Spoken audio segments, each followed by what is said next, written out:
Trump, and God bless, now President Trump will stop him. But during 2014, nobody stopped him.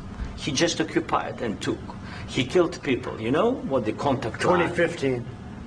2014. 2014 and 2014. Yeah. So I was not here. Yeah, but that's exactly right. Yes, but during 2014 till 2022, yeah, the situation the same. The people have been dying on the contact line. Nobody stopped him. You know that we had conversations with him, a lot of conversation, my bilateral conversation, and we signed with him, me, like a new president. In 2019, I signed with him the deal. I signed with him, Macron and Merkel, we signed ceasefire. Ceasefire. All of them told me that he will never go. We signed with him with gas contract. Yes, but after that, he broken this ceasefire. He killed our people and he didn't exchange prisoners. We signed the exchange of prisoners, but he didn't do it. What kind of diplomacy, JD, you are speaking about? What do you mean? I'm talking about the kind of diplomacy that's going to end the destruction of your country. Yes, but if you Mr. President, with respect, I think it's disrespectful for you to come into the Oval Office and try to litigate this in front of the American media. Right now, you guys are going around and forcing conscripts to the front lines because you have manpower problems. You should be thanking the President for trying to bring an end to this conflict. Have you ever been to Ukraine that you say what problems we have? I have been to. Count once. I've actually watched and seen the stories, and I know what happens is you bring them on a propaganda tour, Mr. President. Do you disagree that you've had problems bringing people into your military? We have problems. And do you think that it's respectful to come to the Oval Office of the United States of America and attack the administration that is trying to prevent the destruction of your country? A lot of questions. Let's start from the beginning. Sure. First of all, during the war, everybody has problems, even you, but you have nice ocean and don't feel now, but you will feel it in the future. God bless. You don't know that. God bless. God bless. You will not have war. Don't tell us what we're going to feel.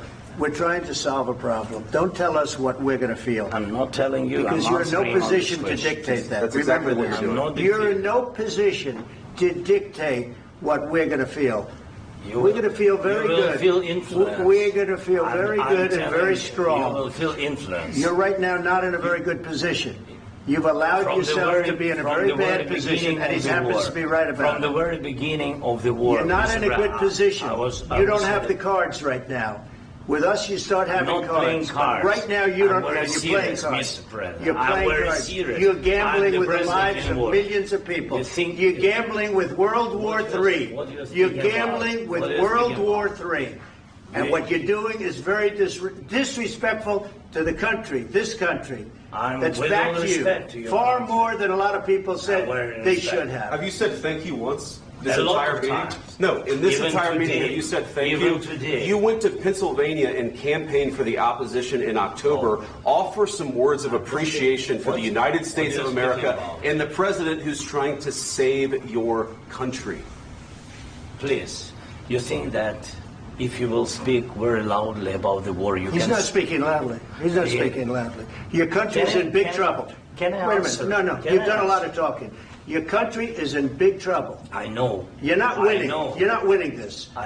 You have a damn good chance of coming out okay because of us. Mr. President, we are staying in our country, staying strong from the very beginning of the war. We've been alone, and we are thankful. I said thanks you haven't in been this alone. cabinet. You haven't been alone. In this cabinet. We gave you, through this stupid president, $350 billion. You voted we gave for you your military equipment, and your men are brave, but they had to use our military. What about if you didn't have our military equipment, this war would have been over in 2 weeks. In 3 days, I heard it from Putin. In 3 days, this is something maybe new. Less. In 2 weeks, of course, yes. It's going to be a very hard thing to do business like this. Again, I tell you, just say thank you. I said a lot of times to American people. Accept that there are disagreements, and let's go litigate those disagreements rather than trying to fight it out in the American media when you're wrong. We know that you're wrong. But you see, I think it's good for the American people to see what's going on. I understand, sir. I think it's very important. That's why I kept this going so long. You have to be thankful. You don't have the cards. You're buried there. You're People are dying. You're running low on soldiers. Listen, you're running low on soldiers. It would be a damn good thing. And then you tell us, I don't want a ceasefire. I don't want a ceasefire. I want to go, and I want this. Look, if you could get a ceasefire right now, I tell you, you take it so the bullets stop flying and your men stop getting killed. Of course, we want to stop the war. But you're saying you don't want a ceasefire. But I said to you, I want a ceasefire. With guarantees. Because you'll get a ceasefire faster than an agreement. Ask our people about ceasefire, what they think. That wasn't with me. That wasn't with me. That was with a guy named Biden, who was not a smart person. That was with Obama. It was your president. Excuse me. That was with Obama, who gave you sheets, and I gave you javelins. Yes. I gave you the javelins to take out all those tanks. Obama gave you sheets. In fact, the statement is Obama gave sheets and Trump gave javelins. You got to be more thankful, because let me tell you, you don't have the cards. With us, you have the cards. But without us, you don't have any cards. One more question to Mr. Vice President. I'm sorry. It's going to be a tough deal to make because the attitudes have to change. What if Russia breaks ceasefire? What if Russia breaks peace talks? What do we do then? I understand that it's a heated conversation right now. What are you saying?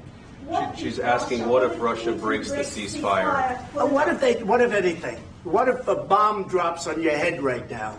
Okay? What if they broke it?